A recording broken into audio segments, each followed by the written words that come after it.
জাতীয় সংসদ নির্বাচন পরিচালনা কমিটির আজকে প্রথম সভা আমরা করেছি। এই সভায় আমাদের প্রায় সবাই উপস্থিত ছিলেন।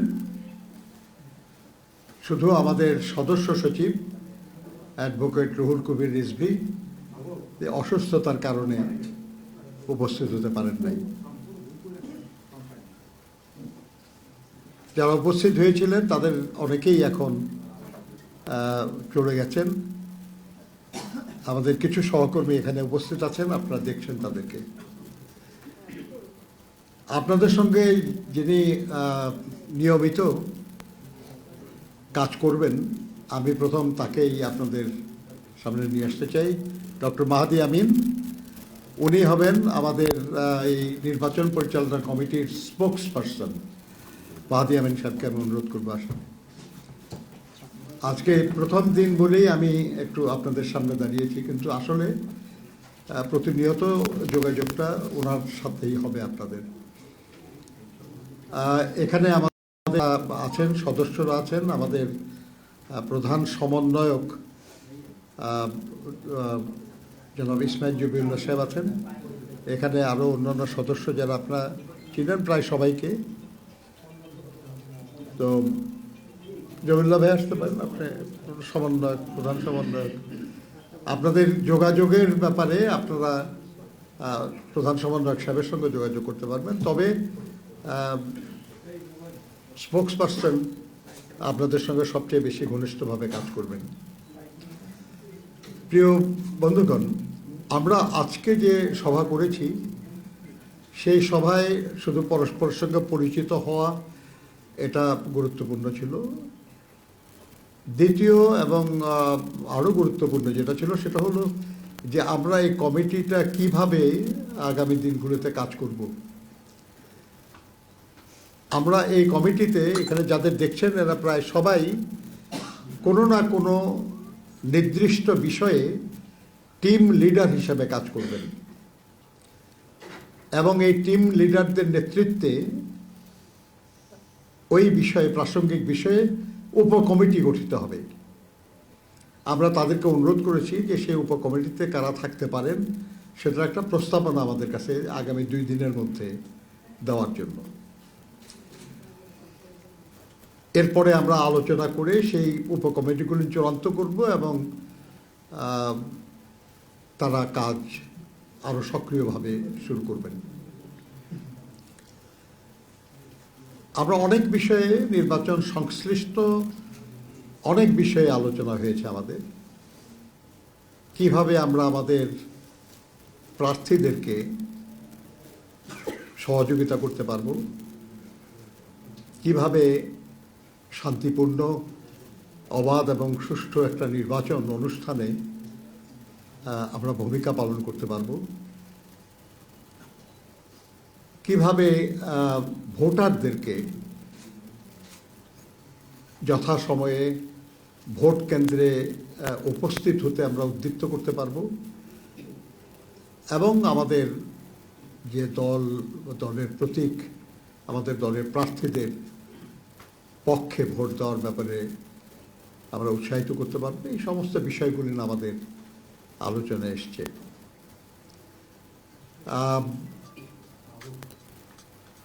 এবং এই বিষয়গুলি অ্যাড্রেস করার জন্য আমাদের যে উপকমিটিগুলি তারা তাদের সংশ্লিষ্ট বিষয়ে কাজ করবেন, আমাদের পরামর্শ দেবেন এবং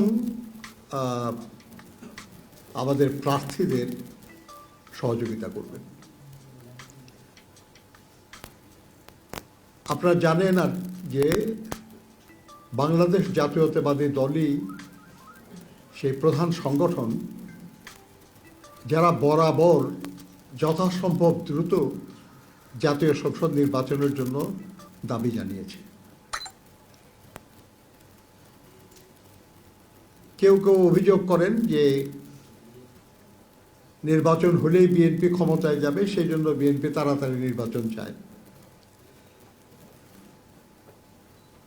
দেশের সবচেয়ে জনপ্রিয় রাজনৈতিক দল হিসাবে অবশ্যই বিএনপির রাষ্ট্র পরিচালনার দায়িত্ব পাওয়ার সম্ভাবনা আছে, উজ্জ্বল সম্ভাবনা আছে, কিন্তু সেই কারণে আমরা নির্বাচন চাই নাই। আমরা দীর্ঘ 16 বছর ধরে আমরা স্বৈরাচারী সরকার, যেটা পরবর্তীতে ফ্যাসিবাদী সরকারে পরিণত হয়েছিল, সেই সরকারের পতন চেয়েছি, দেশে গণতন্ত্র পুনঃপ্রতিষ্ঠা চেয়েছি। আমরা যে এক দফা দাবির আন্দোলন করছিলাম সেটা ছিল ফ্যাসিস্ট সরকারের পতন এবং নির্দলীয় নিরপেক্ষ সরকারের অধীনে জাতীয় সংসদের নির্বাচন। 2024 সালের জুলাই আগস্টের গণঅভ্যুত্থানের মাধ্যমে আমরা ফ্যাসিস্ট সরকারকে বিদায় করতে পেরেছি, কিন্তু দেশে গণতন্ত্র পুনঃপ্রতিষ্ঠা হয় নাই। গণতন্ত্র পুনঃপ্রতিষ্ঠা শুধুই একটা অবাধ সুষ্ঠু নির্বাচনের মাধ্যমে, জনগণের ভোটের মাধ্যমে, জনগণের সমর্থনের দ্বারা পুনঃপ্রতিষ্ঠা হতে পারে। সেই কারণেই আমরা বারবার নির্বাচনের কথা বলেছি। বিএনপির ইতিহাস তো এটাই। আমরা একদলীয় বাকশাল শাসনের অবসান করে বহুদলীয় গণতন্ত্র ফিরে পেয়েছি বিএনপির প্রতিষ্ঠাতা শহীদ রাষ্ট্রপতি জিয়াউর রহমানের হাত ধরে। এরপরে এরশাদের সামরিক স্বৈরশাসন, সেটার বিরুদ্ধে অবিরাম লড়াই করে নির্বাচনে বিজয়ী হয়ে দেশনেত্রী বেগম খালেদা জিয়া সংসদীয় গণতন্ত্র পুনঃপ্রতিষ্ঠা করেছিলেন। এবার এই যে স্বৈরাচারী সরকার, যেটা ফ্যাসিবাদী সরকার, তার বিরুদ্ধে যে দীর্ঘস্থায়ী আন্দোলন, সেই আন্দোলনে গুম খুনের শিকার হয়েছে সবচেয়ে বেশি বিএনপি, সবচেয়ে বেশি নিপীড়িত হয়েছে বিএনপি, সবচেয়ে বেশি মিথ্যা এবং গায়েবী মামলার শিকার হয়েছে বিএনপি এবং তার অঙ্গদলের নেতাকর্মীরা। তারপরেও রাজপথ থেকে আমরা কখনো পেছনে যাইনি, আমরা রাজপথে ছিলাম এবং 24-এর ছাত্র শ্রমিক গণ অভ্যুত্থান, সেই অভ্যুত্থানে আমরা সক্রিয় ছিলাম। যে লড়াইটা আমরা শুরু করেছিলাম, সেই লড়াইয়ের সুষ্ঠু একটা পরিসমাপ্তির জন্যই আমরা কথা বলেছি, কাজ করেছি। আর সেটা হতে যাচ্ছে ইনশাল্লাহ আগামী 12ই ফেব্রুয়ারি। এই নির্বাচন আমাদের আন্দোলনের ফসল, দীর্ঘস্থায়ী আন্দোলনের ফসল। এই নির্বাচন আমাদের বহু কাঙ্ক্ষিত একটি নির্বাচন। বাংলাদেশের মানুষ বহু বছর ভোট দিতে পারে নাই, পছন্দের প্রার্থী নির্বাচিত করতে পারে নাই। আমরা আশা করছি যে এবার জনগণ ভোটের মাধ্যমে তাদের পছন্দনীয় প্রার্থীদের নির্বাচিত করতে পারবে এবং তাদের পছন্দনীয় একটা সরকার পাবে, যে সরকার তাদের কল্যাণের জন্য কাজ করবে। কাজেই এই নির্বাচনটা যাতে অবাধ সুষ্ঠু হয়, এই নির্বাচনটা যাতে শান্তিপূর্ণ হয়, এই নির্বাচনে যেন সত্যি সত্যি আমাদের জনগণ মত প্রকাশ করতে পারেন, সেই লক্ষ্যেই আমাদের কাজ। আমাদের নেতা জনাব তারেক রহমানের নেতৃত্বে আমাদের দল এই কাজটি করছে। সেই কাজের একটা অংশ আমাদের উপর অর্পিত হয়েছে। আমরা আমাদের যে অংশ, সেটা আমাদের সহকর্মীরা আছেন তাদের সবাই নিয়ে সম্মিলিতভাবে আমরা সেটা পালন করার সিদ্ধান্ত নিয়েছি। আমরা আপনাদের সহযোগিতা চাই, কারণ আপনাদের সহযোগিতা ছাড়া আমাদের কথা, আমাদের কাজ, আমাদের আকাঙ্ক্ষা কোনোটাই জনগণের কাছে পৌঁছবে না। আমরা আপনাদেরকে স্পষ্ট করে বলতে চাই, বিএনপি, আমাদের নেতা জনাব তারেক রহমান সাহেব 17 বছর পরে দেশে ফিরে এক বিশাল গণসম্বর্ধনা অনুষ্ঠানে যে বক্তব্য রেখেছেন আপনারা শুনেছেন, সেটা বারবার তিনি শান্তির কথা বলেছেন, বারবার তিনি সমঝোতার কথা বলেছেন। কাজে আমরা একটা শান্তিপূর্ণ নির্বাচন আশা করি, এবং একটা শান্তিপূর্ণ নির্বাচন অনুষ্ঠানে যে ভূমিকা পালন করা দরকার বিএনপি তাই করবে। আর নির্বাচন পরিচালনা কমিটি সেই লক্ষ্যকে ধারণ করেই তার কাজ করবে। বিএনপি বরাবর অবাধ এবং সুষ্ঠু নির্বাচনের কথা বলেছে।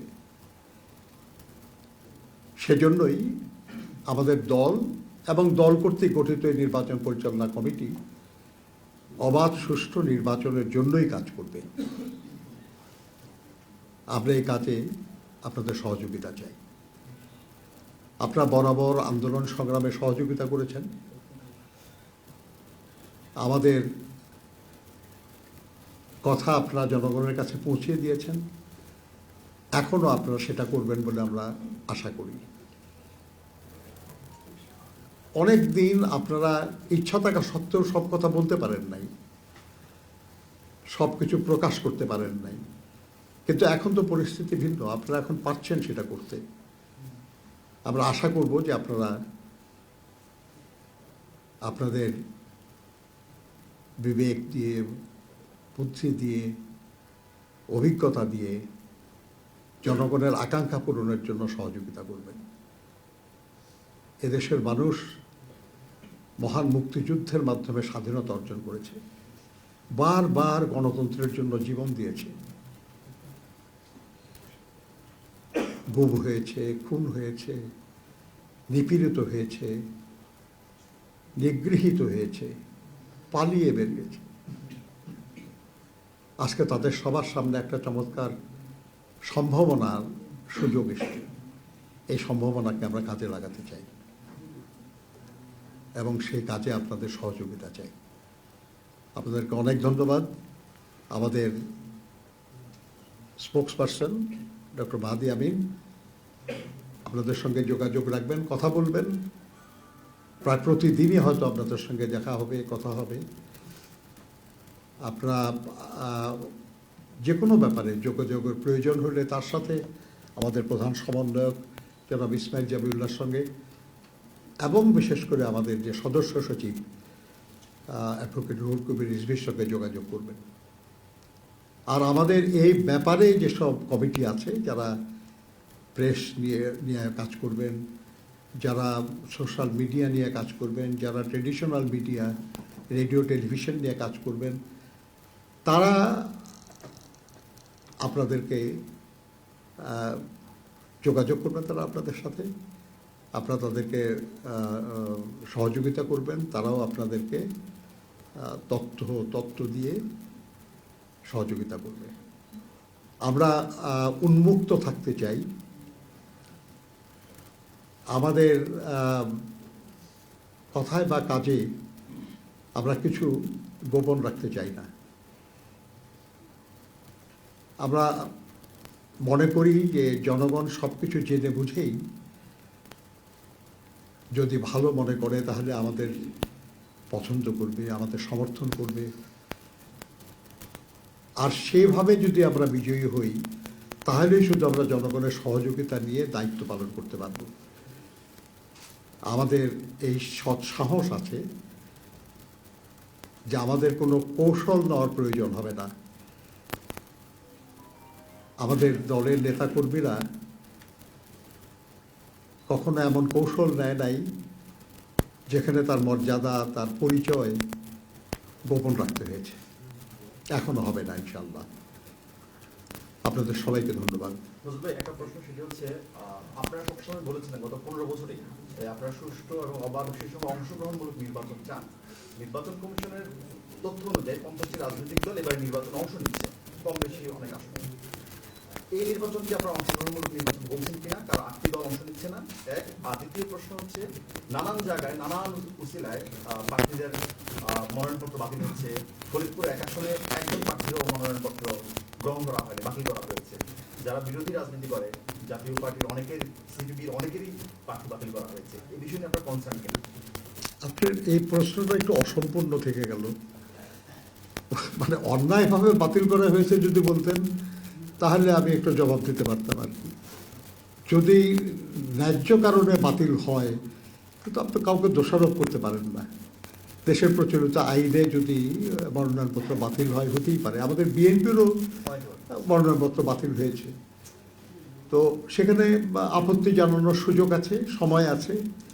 তারা নিশ্চয়ই আপত্তি জানাবেন এবং তার ভিত্তিতে হয়তো সিদ্ধান্ত পরিবর্তনও হতে পারে। তো আরেকটা হলো যেটা বলছেন অংশগ্রহণমূলক।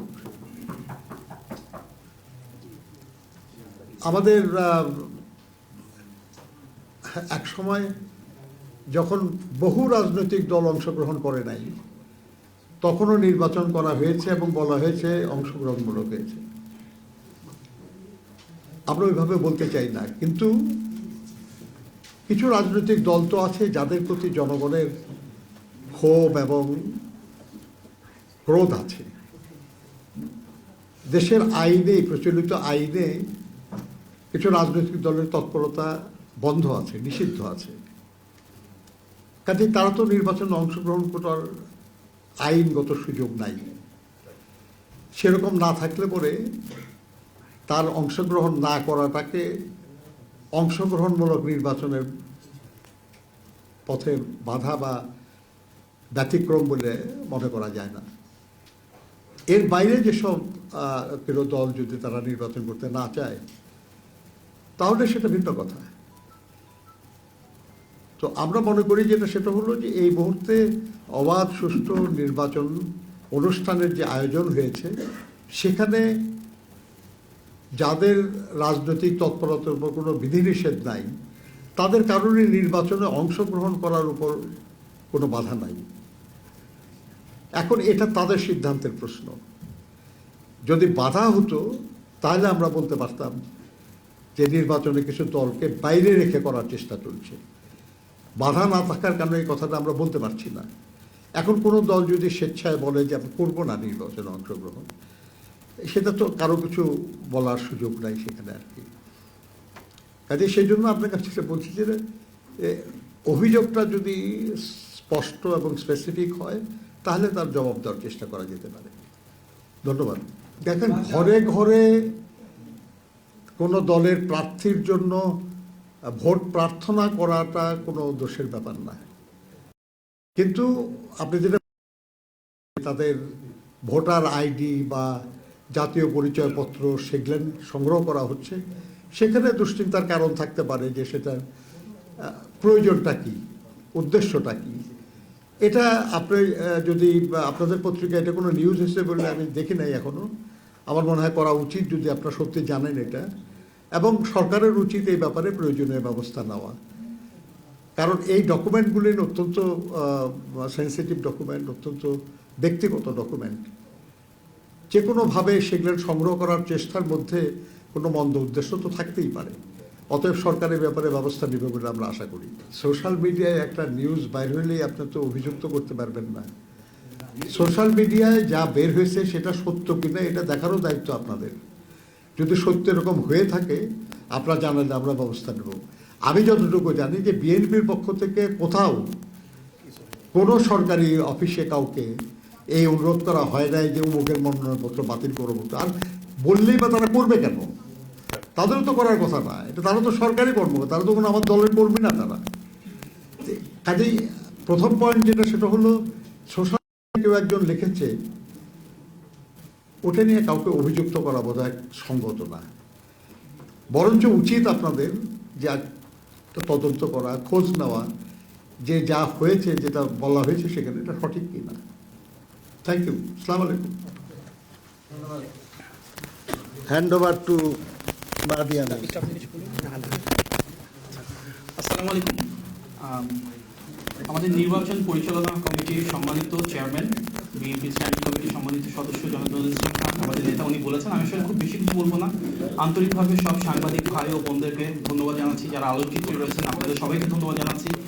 আমাদের সুদীর্ঘ যে সংগ্রাম, গত 16 বছরের ফ্যাসিবাদ বিরোধী আন্দোলন, গণ অভ্যুত্থান, তার মূল উদ্দেশ্য ছিল এমন একটি সরকার ব্যবস্থা প্রবর্তন করা যেটি সত্যি জনগণের ক্ষমতা নিশ্চিত করবে, যেখানে জবাবদিহিতা থাকবে, যেখানে স্বচ্ছতা থাকবে, এবং আসন্ন ত্রয়োদশ যে নির্বাচন রয়েছে সেক্ষেত্রে সবচেয়ে গুরুত্বপূর্ণ একটা ধাপ, যেখানে আমরা বিশ্বাস করি এটা অবাধ, সুষ্ঠু এবং গ্রহণযোগ্য নির্বাচনের মাধ্যমে জনগণের ক্ষমতায়ন হবে এবং এমন সরকার আসবে যারা সত্যি সরকারের কাছে দায়বদ্ধ থাকবে।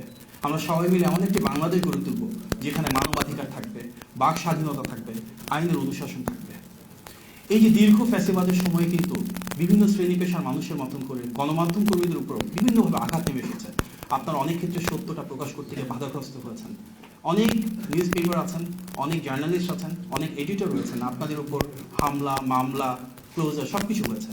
আমরা বিশ্বাস করি গণতান্ত্রিক বাংলাদেশে যারা সংবাদকর্মী রয়েছেন, যারা গণমাধ্যমে রয়েছেন, আপনাদের প্রত্যেকের স্বাধীনতা এবং অধিকার ইনশাআল্লাহ ভবিষ্যৎ সরকার প্রতিষ্ঠা করবে। আমাদের আজকে যে নির্বাচন পরিচালনা কমিটি মিটিং হয়েছে, এখানে অনেকে আমাদের নেতৃবৃন্দ রয়েছেন যারা অত্যন্ত গুরুত্বপূর্ণ সদস্য, প্রত্যেকের টিম আছে এবং ইতিমধ্যে আমাদের সম্মানিত চেয়ারম্যান মহোদয় বলেছেন যে আমরা সামনেই এই টিমগুলো ঘোষণা করব এবং প্রত্যেকে নির্দিষ্ট এরিয়াতে কার কি রেসপন্সিবিলিটি আছে সেটা আরও ক্লিয়ার হবে। আমাদের মূল উদ্দেশ্য আসন্ন নির্বাচনের আগে যখন যে ইনফরমেশনটুকু প্রয়োজন, আপনাদের সাথে যে কোনো সময় হয়তো প্রেস কনফারেন্স করার প্রয়োজন হতে পারে, আমরা চেষ্টা করব এই অফিসে সেটা আয়োজন করবার জন্য। আজকের মতন করে সেখানে আপনারা উপস্থিত থাকবেন, আমাদের বার্তাটা জনগণের কাছে পৌঁছে দেবেন, সেটা আপনাদের প্রতি আমাদের অনুরোধ রইল। আমাদের বিএনপি চেয়ারপারসন অফিস রয়েছে, সামনে গুলশান অফিস যেটা আমরা বলি, আমাদের পল্টনে কেন্দ্রীয় কার্যালয় রয়েছে, সেখানে যে কাজগুলো চলছিল সেগুলো স্বাভাবিকভাবেই চলতেই থাকবে। এর পাশাপাশি তৃতীয় এই অফিসটা আমরা যেন আমাদের ইনফরমেশনটা রেগুলারলি দিতে পারি তার জন্য আমরা করলাম, এবং ইনশাআল্লাহ এই অফিসের মাধ্যমে নির্বাচন পরিচালনার সাথে সম্পৃক্ত যে বিষয়গুলো রয়েছে আমরা ধারাবাহিকভাবে এবং নিয়মিত আপনাদের সামনে উপস্থাপন করার চেষ্টা করব। আপনার সবাইকে অনেক ধন্যবাদ। আমার সহকর্মী যারা রয়েছেন ওনাদের সবাইকে আন্তরিকভাবে ধন্যবাদ এবং কৃতজ্ঞতা জানাচ্ছি। আসসালামু আলাইকুম।